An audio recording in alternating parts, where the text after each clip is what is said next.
죄책감과 수치심에 대하여. 죄책감과 수치심.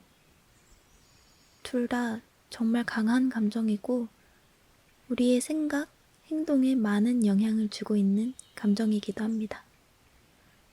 죄책감은 내가 나 자신에게 정말로 중요한 규칙을 지키지 않았거나 내가 스스로 정한 기준에 부응하지 못했을 때 일어날 수 있는 감정이에요.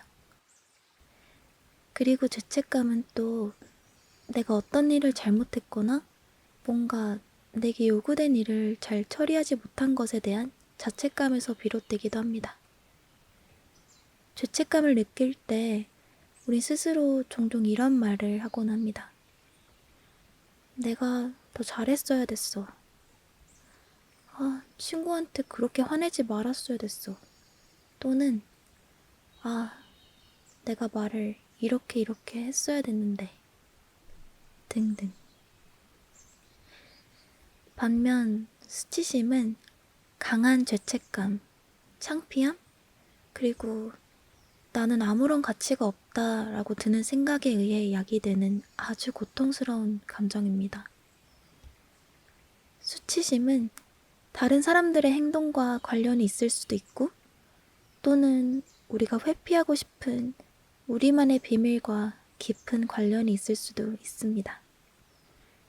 수치심은 종종 나는 나쁜 사람이야 또는 나는 아무런 쓸모도 없는 사람이야 와 같은 부정적인 자기 표현과 관련이 있습니다. 그렇다면 죄책감과 수치심은 구체적으로 또 어떻게 다를까요? 죄책감과 수치심의 다른 점을 조금 간단하게 감정들과 행동들의 차이로 비교해보자면 죄책감을 느낄 때 우린 불안한 감정을 가질 수도 있죠. 마음이 불편해지기도 하지만 이건 우리가 행했던 특정한 행동에서 관련된 감정이고 그리고 이 불편한 감정은 우리가 그 상황에 책임을 지게 되면 조금 덜어낼 수 있는 감정이기 때문에 어떻게 보면 단기적으로 느끼게 되는 감정일 수도 있습니다. 그렇지만 수치심은 불안한 마음을 넘어서 깊은 우울함을 줄 수도 있고 죄책감과 비교해서는 꽤나 장기적인 감정이고 특정한 행동에 관련된 감정이라기보다는 우리가 우리 자신을 바라보는 부정적인 관점과 자아의식에서 비롯된 감정입니다. 죄책감이 상황과 행동의 결과에 많이 의존하는 감정이라면 수치심은 그야말로 우리 마음속 깊은 곳에서 날 깎아내리고 나의 좋은 점들을 부정하는 그런 믿음과 관련될 수도 있습니다. 수치심 역시 죄책감과 마찬가지로 어떤 상황에 대해서 책임을 지려고 하지만 죄책감과 다른 점은 정말 과도한, 어떻게 보면 거의 불가능한 정도의 책임을 자신이 다 떠안으려고 하기도 한다는 것입니다. 내 행동의 잘못이라기보다 이 모든 게 나의 잘못, 내 존재의 잘못이라고까지 생각하기도 하죠. 죄책감을 먼저 경험한 후에 그걸 해결하지 못하고 방치한 채로 과도한 책임감까지 결합되면 그 죄책감이 수치심으로 발전할 수도 있습니다.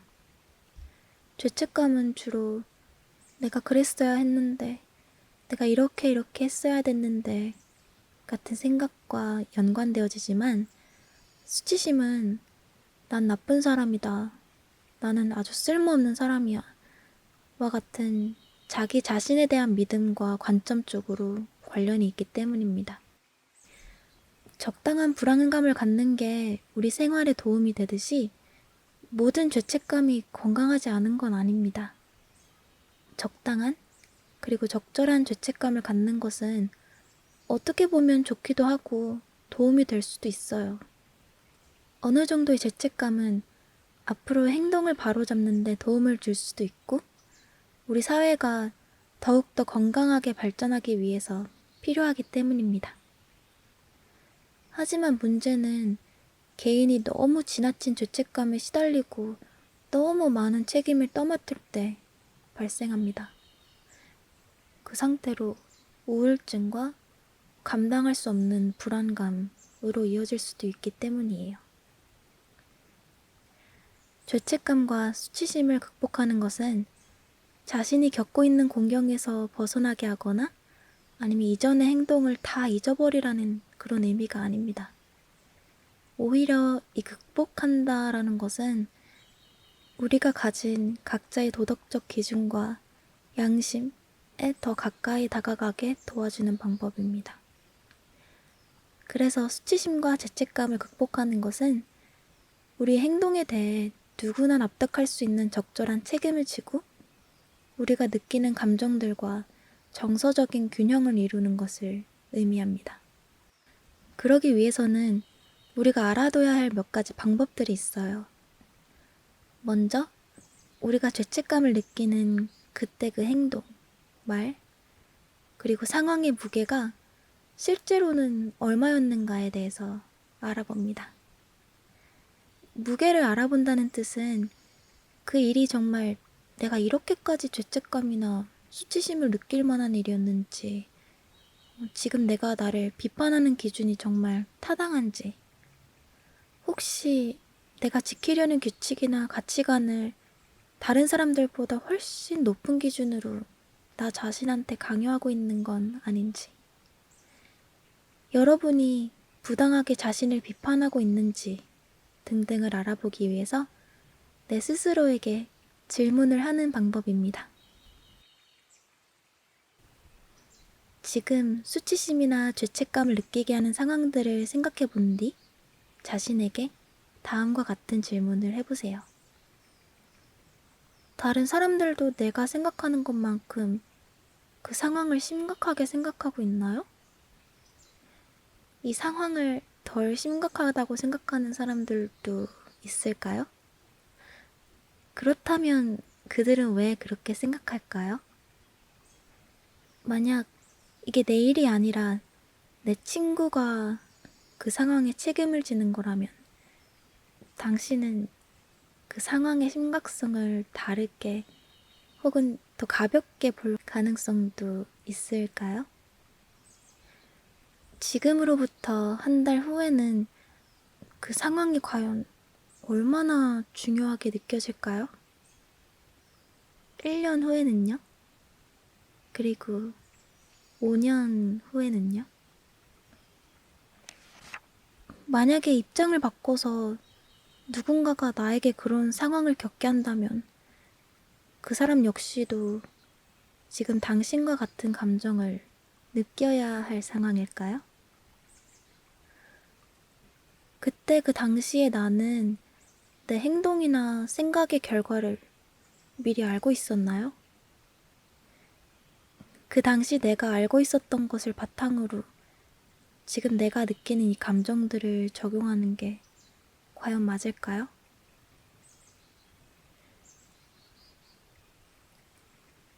이 질문들에 정말 진심으로 솔직하게 대답을 하신 후에 그리고 그 답변들을 곰곰이 생각하신 후에 마음의 준비가 되셨다면 이젠 자기 자신을 용서하는 단계를 걸어봅니다. 자기 자신을 용서하는 것은 우리를 짓누르고 있는 수치심을 우리 마음속에서 걷어내는 과정에서 필수적입니다. 우리는 완벽하지 못한 인간이고 그래서 우리는 때때로 실수를 할 수도 있다는 걸 기억해야 합니다. 좋은 사람이 된다는 것은 절대로 완벽해야 된다거나 결코 실수를 하지 않을 거라는 믿음에 결정되는 것이 아님을 그것을 아는 것도 굉장히 중요합니다. 그리고 단지 우리가 우리의 기준과 가치관을 위반하는 행동을 한다고 해서 우리가 나쁜 사람이 되는 것도 아니에요. 자신의 부끄러운 과거와 행동이 떠올라서 내 자신을 닥달하게 될 때마다 그리고 그때 내가 한 행동을 다시 검토하게 될 때마다 꼭 당시의 상황에 비추어서 나 자신에게 공정하게 그리고 객관적으로 해주시길 바랍니다. 지금 우리 마음속에서 아무리 그때 어떻게 했어야 됐는데 하는 후회가 든다고 해도 그건 그저 이미 결과를 알고 난 후에 드는 깨달음일 뿐입니다. 이렇게 나중에 온 깨달음으로 아무것도 모르던 그때의 자신을 판단하는 것은 나 자신에게 정말 공평하지 않아요. 그래서 다시 내 과거 행동을 떠올릴 때 꼭 자신에게 이러한 질문들을 해보시기 바랍니다. 내가 저지른 실수의 본질은 무엇일까? 내가 그 실수에서 배운 게 있다면 무엇일까? 예를 들어서 나에 대해서 무엇을 배웠고 내가 다른 사람들에 대해 무엇을 배웠지? 그 사건 그리고 그 경험이 나를 어떻게 변화시켰지? 그때 나는 내가 할 수 있는 최선을 다했나? 그리고 나 자신을 용서해도 될까? 만약 그렇지 않다고 생각한다면 도대체 어떤 생각이나 어떤 관점이 나 자신을 용서하지 못하게 하는 걸까? 이러한 질문들에 대답을 한다고 해도 사실 내가 지금 당장 느끼는 이 악의적 감정들에서 벗어나지 못할 수도 있습니다. 다만 이런 질문들을 내 자신에게 하면서 내가 몰랐거나 아니면 무시해왔었던 나의 가치를 다시 한 번 더 상기시킬 수 있는 시간을 가질 수는 있습니다. 처음에 이런 질문을 할 땐 아무런 감정의 변화가 없더라도 이렇게나마 나를 공정하게 바라보는 연습, 내가 다른 사람들한테 베풀 수 있는 이해심이나 아량을 나 자신에게도 주는 연습, 그런 연습들을 자꾸 해본다면 어느 순간 나에 대한 미움이 나에 대한 믿음으로 좋게 바뀔 수 있습니다. 세 번째 방법은 잘못과 실수에 있어서 내가 납득하고 인정할 수 있는 충분한 보상을 하는 것입니다. 나의 과거의 행동으로 인해서 다른 사람이 피해를 입은 상황이라면 그 상처를 입은 사람을 마주하고 물론 그 사람이 불편하지 않은 선에서 그리고 진심으로 용서를 구하고 어떤 식으로든 합리적으로 보상하기 위해 할 수 있는 일을 결정함으로써 다른 사람을 향한 여러분의 잘못을 인식하는 좋은 방법이 될 수가 있습니다.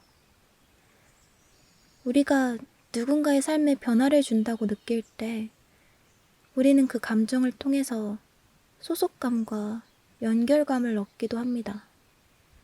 비록 우리가 다른 사람이 느낀 그런 감정적인 손상을 모두 다 보상할 수는 없을지라도 그 상처를 낫게 해주려고 하는 노력은 그 사람이 다친 마음을 치료하는 과정에서 조금이나마 의미가 있을 수 있습니다. 그런 의미를 만드는 것이 우리 자신을 보는 방식, 그리고 미래에 우리 행동을 변화시키는 것에서 시작된다는 것을 깨달아야 합니다. 그렇다면 이런 행동들은 어떻게 시작을 해야 할까요? 보상을 한다는 것이 과연 현실적인 걸까요? 정말 그 사람과 대면해야 하나요? 사실 보상을 한다는 것은 여러분 자신 안에서 시작됩니다. 어디서부터 시작해야 될지도 모르겠고 그저 막막할 때는 우선 먼저 상대방에게 말하는 방법을 시각화해야 합니다. 이 말은 자기가 느끼는 감정들을 일기에 써보는 연습이나 편지를 쓰듯이 적어보는 방법 등을 통해서 이루어질 수 있습니다. 이런 쓰기 연습들은 내가 사과하고 싶어하는 사람을 만나지 못하는 경우를 대신해서 할 수도 있는 방법입니다. 사과하고 싶은 사람이 멀리 떠났거나 어떠한 이유로 인해서 만날 수 없고 그 때문에 오는 죄책감이나 수치심을 떨칠 수 없다면 당신이 그 사람에게 하고 싶은 말들을 적으세요. 적절한, 그리고 누가 들어도 납득할 기준에서 당신이 어떻게, 얼마나 책임을 지고 싶은지, 할 수 있다면 어떻게 보상하고 싶은지, 그리고 앞으로 나는 어떻게 변화할 것인지. 그렇지만 기억해 주세요. 보상을 한다는 것은 그 일로 생기게 된 마음의 짐들을 덜어내는 과정이고, 오래 걸릴 수도 있고, 방법이 하나로 딱 정해지지 않을 수도 있습니다. 물론 그에 따른 모든 문제와 잘못된 점을 내가 다 보상할 수 있게 된다면 정말 좋겠지만, 모두가 납득할 수 있고 적절하고 합리적인 방법이 아닌, 그리고 자신이 할 수 있는 현실적인 능력보다도 훨씬 더 크게 기대를 하게 된다면 그것을 지키지 못할 때 따라오는 자괴감은 우리에게 전혀 도움이 되지 않을 수가 있습니다. 그리고 무엇보다도 이러한 행동들에 정말 꼭 필요한 것은 당신이 진심으로 후회하고 미안해하고 슬퍼하고 걱정한다는 것을 보여주는 진실된 마음과 말입니다. 사실 우리는 그 말과 행동들이 정확히 어떤 것인지 잘 모를 수도 있어요. 그렇지만 편지를 쓰거나 시간을 내서 봉사활동을 하거나 어떠한 금액을 기부하거나 아니면 적어도 내가 지금 후회를 한다는 것을 말하는 용기, 그것 역시도 우리의 죄책감이나 수치심을 덜 수 있는 중요한 단계입니다. 내가 느끼는 감정들을 덜어낼 일기를 쓰거나 아니면 보내고 싶은 편지를 쓸 때 다음 내용을 포함시켜 보세요. 나는 이 경험을 통해서 다른 사람들과 공유할 수 있는 그런 가치 있는 것을 배웠나요? 그 사건이 내가 다른 사람을 도울 수 있는 방식으로 날 변화시켰나요? 나 때문에 피해를 입었다고 생각하는 사람이나 그런 비슷한 상황의 사람에게 내가 어떤 보상을 할 수 있을까요? 어떤 행동적 보상이나 변화가 의미가 있고 그리고 오래 남을 수 있을까요? 나의 기준과 내가 신뢰하는 다른 사람들의 기준에 얼마나 하면 충분한 보상이 될까요?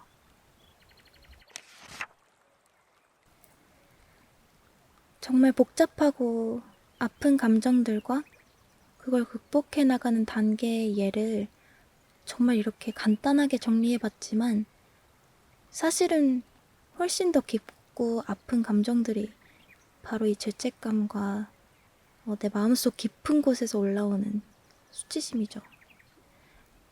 밤에 잠을 못 이루게 하고 내가 나를 미워하게 되는 감정인 것 같은데 이렇게 불편한 감정들로 힘들어 하시는 분들 보면 왠지 그분들은 자신을 감싸 안아주려고 하기보다는 타박하고 혼내버리는 게 더 익숙하고 더 쉬운 길이라고 생각하시는 것 같습니다. 어쩌면 그렇게 생각하시려고 하는 게 아니라 그냥 그렇게 자동적으로 마음속에서 결론이 나버리는 경우도 있는 것 같아요. 실수할 수도 있지. 그 방법이 최선이었을 수도 있어. 그때는 다른 방법이 없었어. 라고 그분들의 마음의 짐을 좀 덜려고 하기보다는 난 못난 사람이야. 내가 그렇지. 난 아무것도 아니야. 같이 부정적인 평가를 내려버리는 게 더 빠르고 편한 결론이라고. 쉽진 않겠지만 우리가 잘못한 부분을 인정하고 잘못한 행동에 따른 결과를 받아들였고 이미 그에 따른 죗값도 어떤 방법으로라도 치룬 후라면 이젠 조금은 날 용서하고 달래도 되지 않을까요? 부정적인 감정들에만 휩싸이고 머무른다면 우리의 마음은 더 어두워질 수밖에 없어요. 우리가 조금만 더 연민의 마음을 가지고 우리의 삶을 바라본다면 우리가 언제나 실수만 하고 산 건 아니라는 것도 알 수 있거든요. 무엇보다도 내 잘못된 점을 인정하고 수용하고 고쳐나가면서 날 자꾸 깎아내리려고만 하는 그런 감정에서는 좀 자유로워지게 됐으면 좋겠습니다. 지금 이 영상을 듣고 계신 분들이 이 아픈 감정들 다 이 영상에 던져 놓으시고 조금은 더 편안한 잠에 드실 수 있길 바랍니다. 감사합니다. 안녕히 주무세요.